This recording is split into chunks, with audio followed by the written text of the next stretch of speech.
जरूरत नहीं होती, पार उन जिंदगियों में जुम्बश करता है। सो निकालिए अमाल की किताब, उसका दूसरा बाब, पहली 4 आयत। लिखा है, जब ईद पेंतिकोस्त का दिन आया तो वो सब एक जगह जमा थे कि यकायक आसमान से ऐसी आवाज आई जैसे ओर की आंधी का सन्नाटा होता है, और उससे सारा घर जहां वो बैठे थे गूंज गया, और उन्हें आग के शोले की सी फटती हुई जुबानें दिखाई दी, और उनमें से हर एक पर आ ठहरी, और वो सब रूहुल कुद्स से भर गए और गैर जुबानें बोलने लगे, जिस तरह रूह ने उन्हें बोलने की ताकत बख्शी। इन आयात के वसीले से खुदा हमें बरकत दे। अगर हम इन आयात का सियाको सबक देखें तो आज ईद पेंतिकोस्त के दिन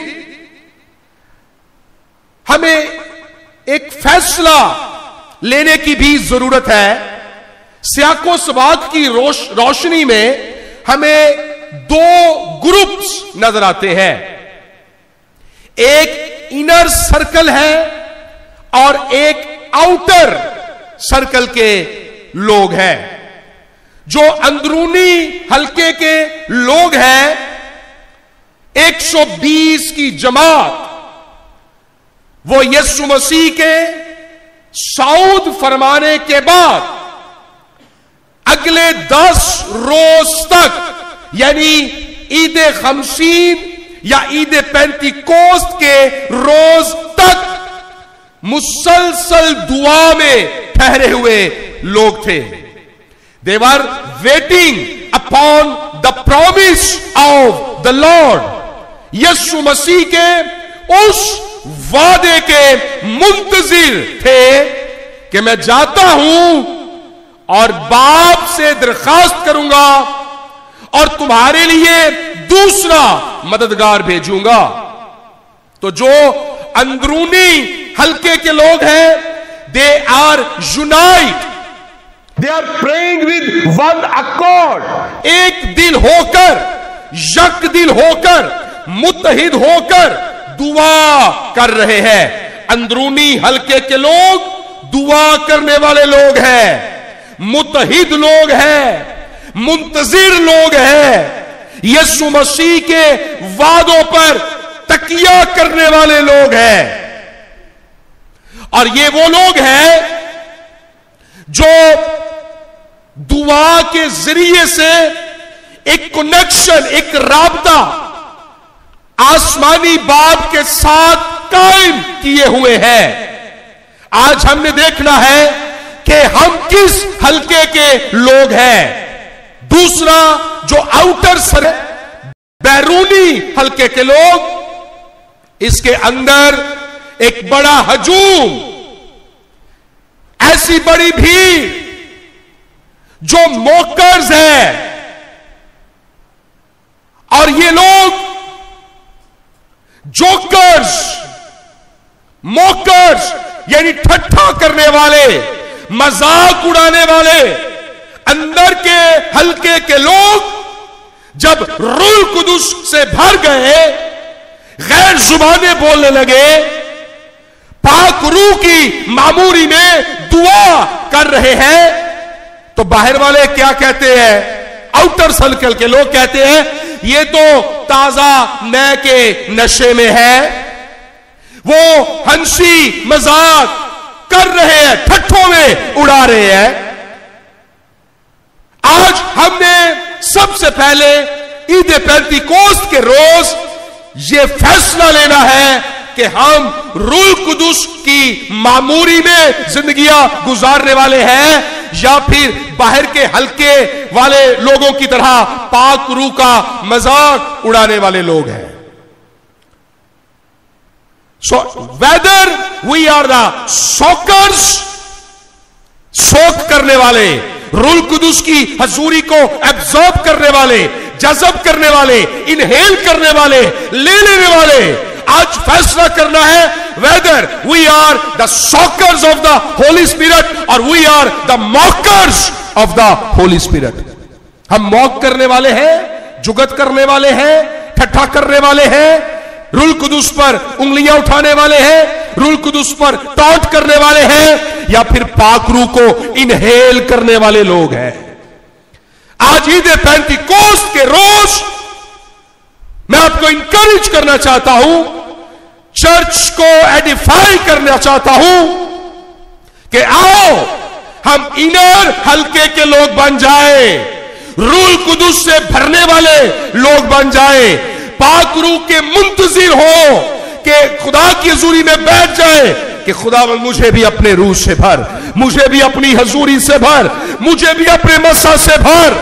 और अगर ऐसा होगा तो रूल कुदुस यूनिटी पैदा करेगा।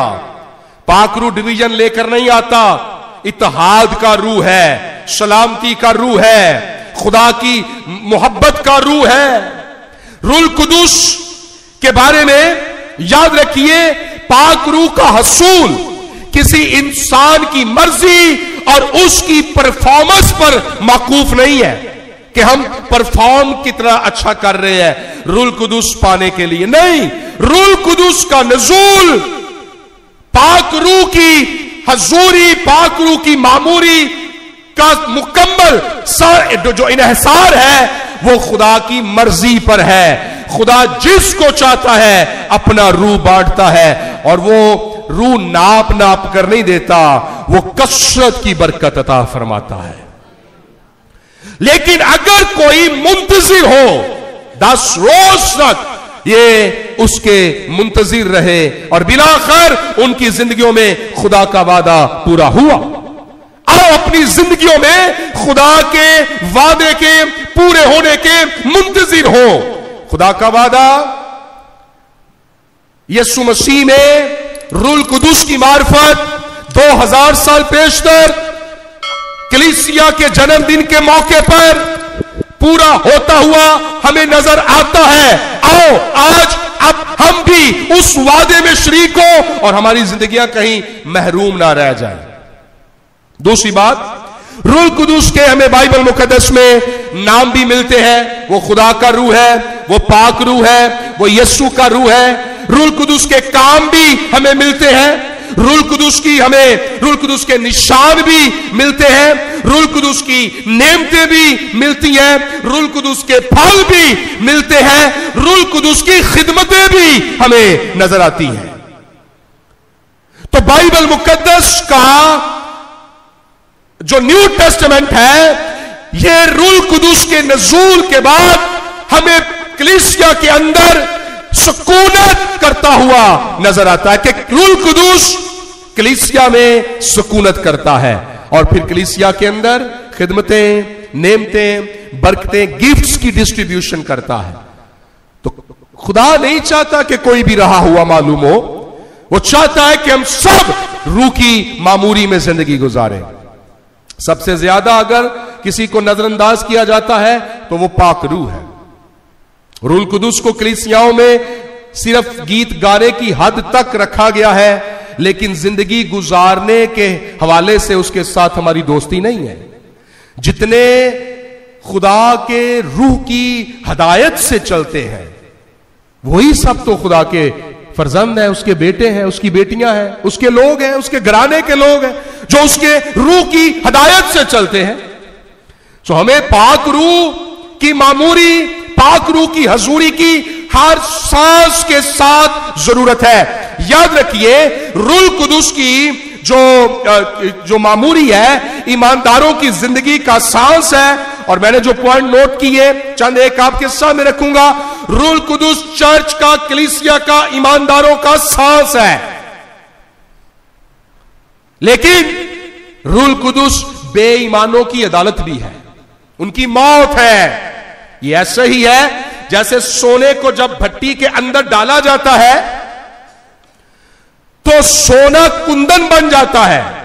कुंदन कब बनता है? जब उसके अंदर जो रांगा, जो मिलावट, जो कसाफत होती है वो उसमें से जलना शुरू हो जाती है। सो आग सोने के लिए तो कुंदन बनाने के लिए फायदेमंद है, सोने को कुंदन बनाने के लिए आग फायदेमंद है, लेकिन जो उसके अंदर कसावतें हैं उनकी मौत का सबब है।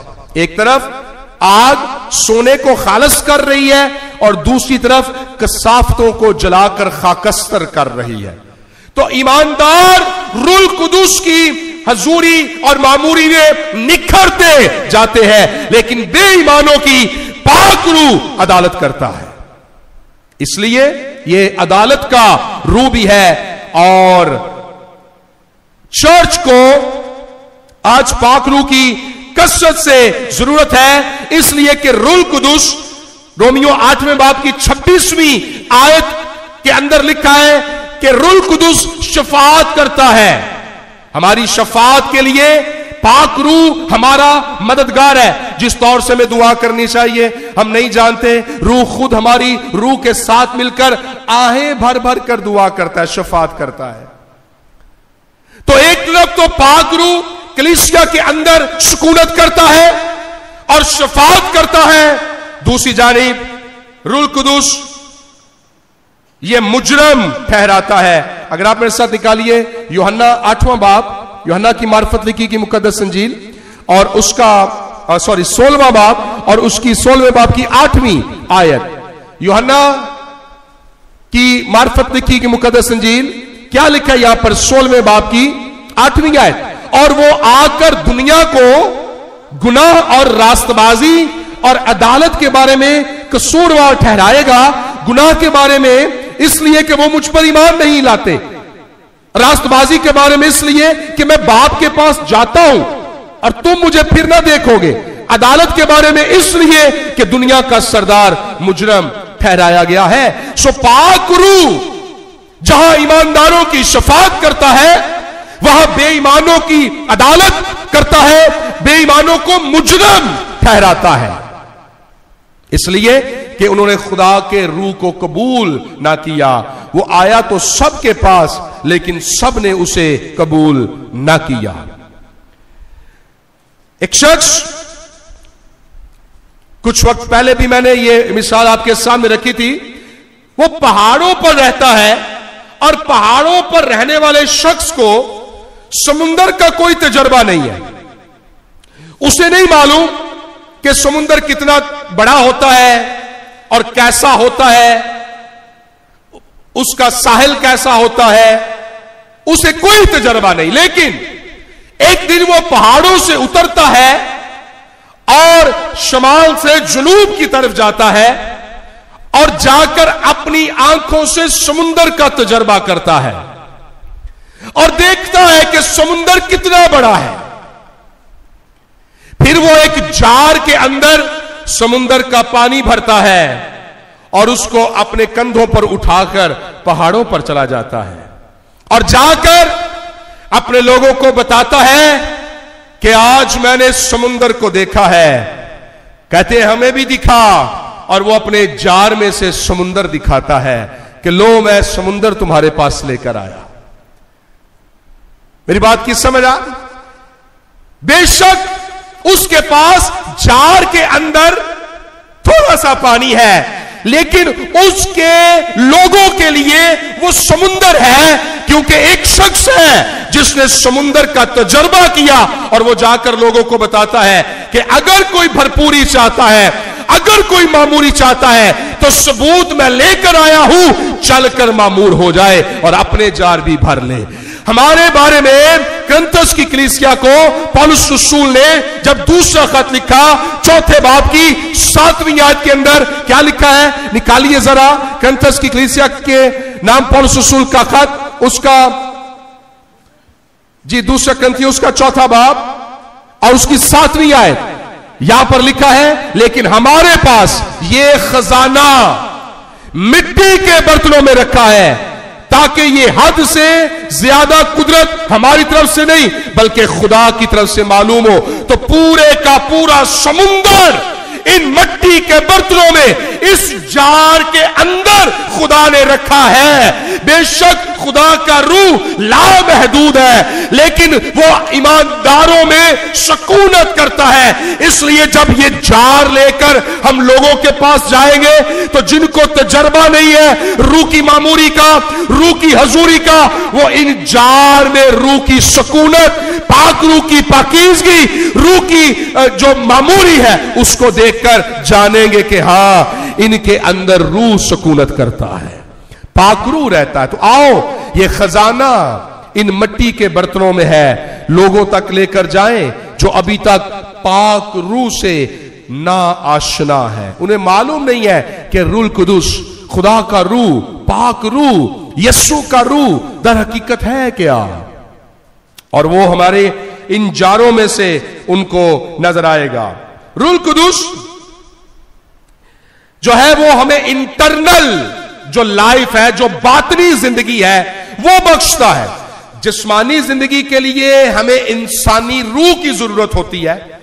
एक मादी दुनिया में जिस्मानी जिंदगी के लिए जिस्म के अंदर जो एक इंसानी रूह है, जो तख्लीक के वक्त खुदा इंसान और हर एक बशर के अंदर डाल देता है, और रूह के बगैर यह जिस्म मुर्दा होता है। रूह निकल जाए तो ये मिट्टी का सिर्फ एक जो पुतला रह जाता है, मिट्टी की ढेरी रह जाती है। इस जिस्म को जिंदा करने वाली इसके अंदर रूह है। जिस तरह से जिस्म के जिंदा रहने के लिए हमें इंसानी रूह की जरूरत है, इसी तरह से रूह कुदुस की जरूरत है एक ईमानदार को ईमानी और रूहानी जिंदगी पाने के लिए। जिस तरह से जिस्म में जिस्मानी जिंदगी के लिए रूह की जरूरत है, इसी तरह से रूह में रूहानी जिंदगी के लिए हमें पाक रूह की जरूरत है। और जिस तरह से जिस्म रूह के बगैर मुर्दा है, इसी तरह से एक ईमानदार रूह की मामूरी के बगैर मुर्दा ही है। बेशक जिस्म में वो जिंदा है लेकिन रूह में वो मुर्दा है। सो रूहानी तौर पर हमने जिंदा कैसे होना है? जब हम पाक रूह से मामूर हो जाएंगे। अच्छा, रूह कुदुस मुयस्सर है, पाक रूह हर वक्त हर एक जगह पर हर एक शख्स के लिए मुयस्सर है, अवेलेबल है। लेकिन यह हमारी मर्जी है कि हम उसको अपनी जिंदगी में आने देते हैं या नहीं। यह ऐसे ही है जैसे बदन के लिए सांस जरूरी है ना, और ये जो सांस हम इनहेल करते हैं ये आकर हमारी नॉस्ट्रल्स पर रुक जाती है। ये हमारी मर्जी है कि हम ऑक्सीजन को अंदर जाने दें या ना जाने दें। हम सांस रोक लें, हम नॉस्ट्रल्स के अंदर इनहेल ना करें, ऐसे हम ऑक्सीजन को इनहेल ना करें, अंदर ना जाने दें, तो वो हमारी नाक पर, हमारी नॉस्ट्रल्स पर ऑक्सीजन यानी जिंदगी रुकी रहेगी। जिंदगी रुकी रहेगी। हम अंदर अपने आप को जो है वो अपना सांस रोककर और इजाजत अगर नहीं देंगे तो क्या होगा? बंदा मर जाएगा ना। अब हम कहेंगे जी हम क्यों मर गए हैं? ऑक्सीजन की कमी की वजह से, ऑक्सीजन ना होने की वजह से, ऑक्सीजन इनहेल ना करने की वजह से। तो गलती किसकी है? ऑक्सीजन तो कसरत से मौजूद है। इनहेल करने वाली की गलती है कि उसने अपना दम जो है वो घोट कर रखा हुआ है और वो मर गया है। तो दम घुटने से जी इधर साह उखड़ गया या मर गया। तो दम कब घुटता है? जब ऑक्सीजन बदन के अंदर नहीं जाती। ऑक्सीजन को अंदर लेकर जाने के लिए हमें अपनी नॉस्ट्रिल्स के अंदर से इजाजत देनी पड़ती है ऑक्सीजन को कि यस आजा, मैं तुझे वेलकम करता हूं। ऐसे ही पाक रूह है। पाक रूह हर एक के लिए हर वक्त मुयस्सर है। अगर हम इनहेल करेंगे तो वो हमारे अंदर आएगा और सुकूनत करेगा। और यीशु मसीह बाप और बेटा दोनों रूह कुदुस की मामूरी में हमारे दस्तरखान पर शरीक होंगे, दिल के दस्तरखान पर शरीक होंगे, क्योंकि दिल है जहां पर हम पाकीज़गी और रास्तबाजी के फल चुनते हैं। मोहब्बत का, मुआफी का, सबर का, बर्दाश्त का, तहम्मुल का, हलीमी का। ये पाक रूह के जो फल हैं ये हम अपने दिल के दस्तरखान पर चुनते हैं और हम इनवाइट करते हैं, आ जिंदा खुदा, आ खुदा के बेटे यीशु मेरे साथ मेरे दस्तरखान पर मेरा हम नवा हो। तो अगर दस्तरखान पर बदी, निजासत, गुनाह, हरामकारी, गाली गलोच, बदला, लड़ाई झगड़ा, हर किस्म की निजासत अगर दिल के दस्तरखान पर सजा के बैठे हो तो रूह कुदुस जिंदगियों में कैसे काम करेगा? पाक रूह है तो पाक जगह पर आएगा। अपने आप को पाक करे, रूह कुदुस के लिए जगह तैयार करे। यीशु मसीह तो हमारे लिए आसमान पर जगह तैयार करने के लिए गया और उसने पाक रूह जमीन पर भेजा। अब उसके लिए जगह हमने तैयार करनी है। हमारे लिए जगह यीशु तैयार कर रहा है और इसकी गारंटी पाक रूह का नजूल है, श्योरिटी पाक रूह का नजूल है। ये ऐसे ही है जैसे कोई शख्स पूरी दुनिया की सैर के लिए निकला और अपने एक पालतू कबूतर को अपने साथ लेकर गया और 2-4 साल गुजरने के बाद बिलाकर उसने अपने कबूतर के पांव में सलामती का रुक्का बांधकर अपनी बीवी के पास उस कबूतर को उड़ा दिया कि जाकर बता कि मैं खैरियत से हूं। कबूतर जाकर बीवी की गोद में बैठ जाता है और बीवी उसके रुक्के को पांव में से, उसके पंजे में से खोलती है और लिखा होता है कि मैं खैरियत से हूं।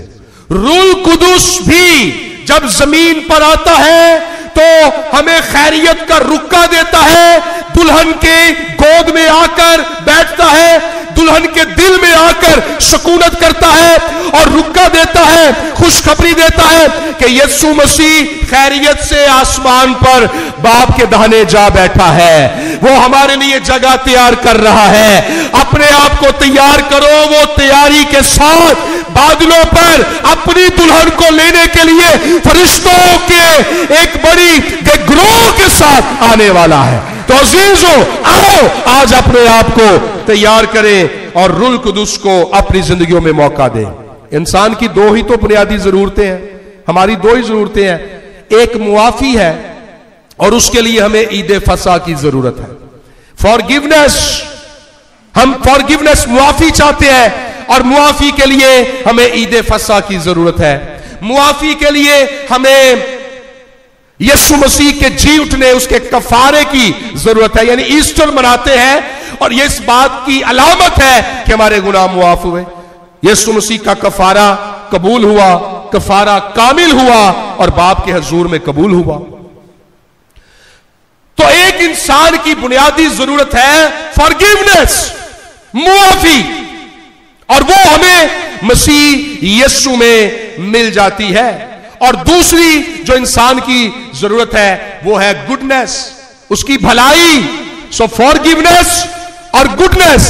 फॉरगिवनेस के लिए ईद पाशका, ईस्टर, क़यामतुल मसीह, यीशु मसीह का जी उठना, हम इस ईद को मनाकर इकरार करते हैं कि हमारे गुनाह मुआफ हो गए, हमारा कफारा कामिल हो गया है, अब हमें किसी दूसरी कुर्बानी की जरूरत नहीं है। बर्रा फसा का बर्रा कुर्बान हो चुका। हम एक ईद मनाते हैं। और दूसरी गुडनेस, भलाई, नेकी, खैर, और ये हमें ईद पेंतिकोस्त में नजर आती है। तो ये ईद Pentecost the feast of goodness है, कलीसिया की भलाई। रिसरुए जमीन पर खुदा ने इंसानों पर मेहरबानी करने के लिए अपने रूह को नाजिल किया है ताकि पाक रूह के वसीले से हम बदी और गुनाह से, नजासत से छुटकारा पाए और पाक जिंदगियां गुजारे और यीशु के खून से धुल जाए। आपको याद होगा, मैं हर मौके पर और अक्सर यह कहता हूं कि मेरे नजदीक रूह कुदुस यीशु के खून का आशिक है।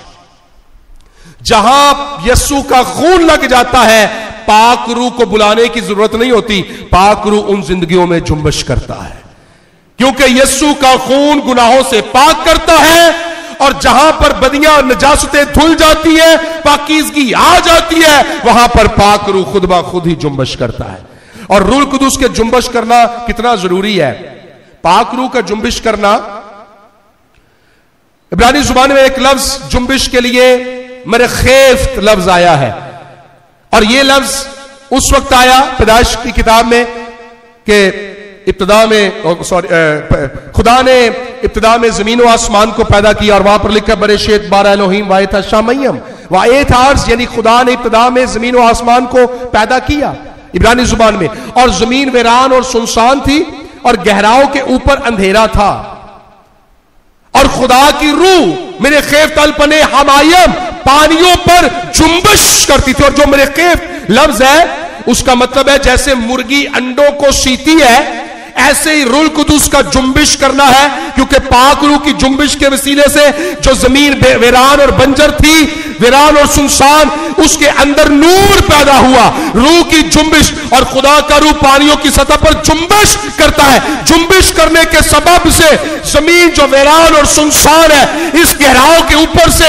अंधेरा भी खत्म हो गया, पानी पानी से भी जुदा हो गया, फिजा भी कायम हो गई, जमीन भी पैदा हो गई, समुंदर भी बन गया, चांद सितारे भी आ गए, हवा के परिंदे भी आ गए, समुंदर की मछलियां भी आ गई, जमीन के दरिंदे और सारे जानवर भी आ गए। सो ये रूह कुदूस का जुम्बिश करना है जो जिंदगी का काम करता है। जैसे मुर्गी अंडों को सीती है तो अंडे के अंदर से चूजे निकलते हैं, ऐसे ही जब रूह जिंदगियों में जुम्बिश करता है तो पाक रूह की जुम्बिश के सबब से जो बंजर जिंदगियां हैं वो हरियाली हो जाती है, फल फूल पैदा करती है और खुदा का जलाल जाहिर करती है।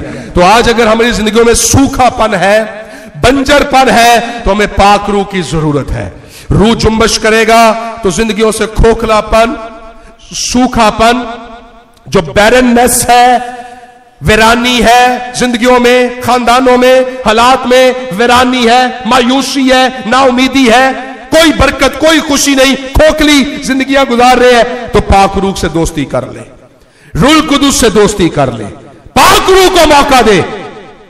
अगर घरों में पाक रूह जुम्बिश करेगा तो ब्रुआ तो बाहर पैर कड्डन ते दिल ही नहीं करना।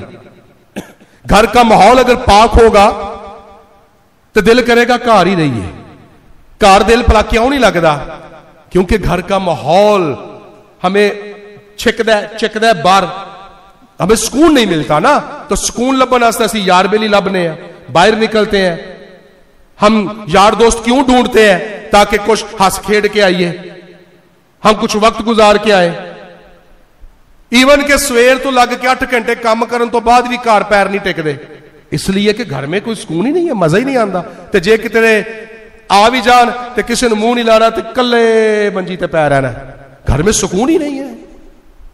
बस एवं दिन टाइम डंग टपाने वाला काम है।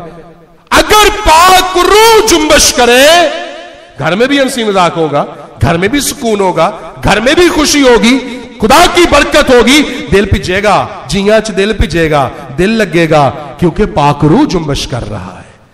तो रूह कुदूस तो यूनाइट करता है। पाक रूह को मौका दे, नहीं तो कल्ले पैर रवांगे, किसी ने मुंह नहीं लावांगे। घर के अंदर का माहौल बाबरकत बनाए। पेंतीकोस्त का जो तजर्बा है, यीशु मसीह ने कहा मैं तुम्हें यतीम नहीं छोड़ूंगा।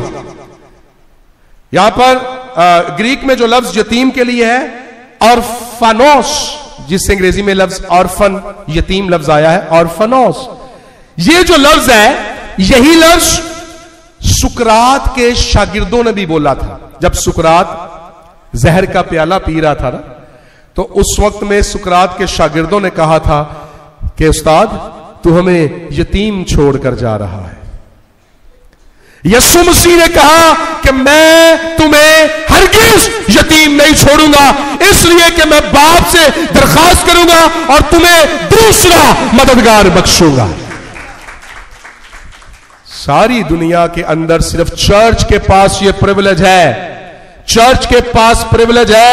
ये वो दुल्हन है जो सदा सुहागन है, इसलिए कि इसका दुल्हा मौत और कब्र पर फतह पाकर जिंदा हुआ और उसने कहा मैं मर गया था और अब जिंदा हूं और अब्दुल आबाद जिंदा रहूंगा।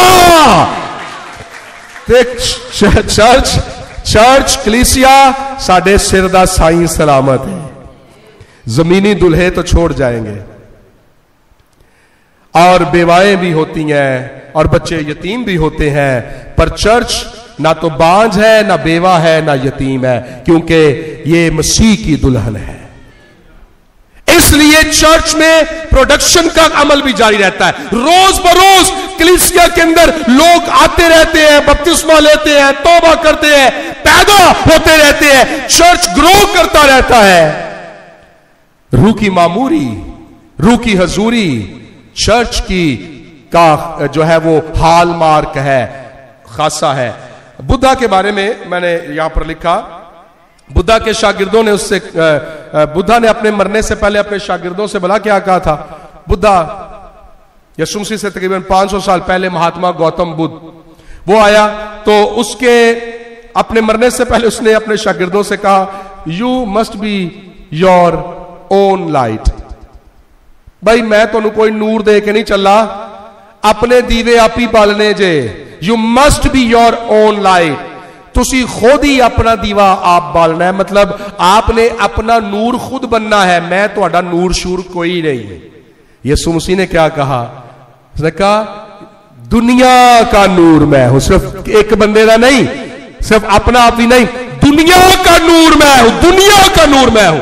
और यह दावा कौन कर सकता है, जड़ा कभी दीवा बुझे ही ना, जड़ा चिराग हमेशा जलदा ही रहे, जड़ा रोशनी वंडदा ही रहे। यह दावा तो वो कर सकता है कि दुनिया का नूर मैं हूं, बुझिया ने किसी को चानन की देना है, नेरिया च डुबिया ने किसी को नूर की देना है। हमारा यीशु मसीह आसमान पर जिंदा है और यह खबर पाक रूह जमीन पर लेकर आया है, जिसने फरमाया कि जो कोई मेरी पैरवी करेगा वो अंधेरे में ना चलेगा, रूह कुदूस हमें रोशनी में लेकर जाता है, नूर के फर्जंद बनाता है। आओ हम अंधेरों से निकलकर नूर के पैरोकार हो जाएं। और बातें करने वाली बहुत है। आज मेरा दिल कर रहा है थोड़ी देर 10 मिनट तक हम सारे मिलकर दुआ करें, खुदा इस कलाम की वजह से मुझे और आपको बरकत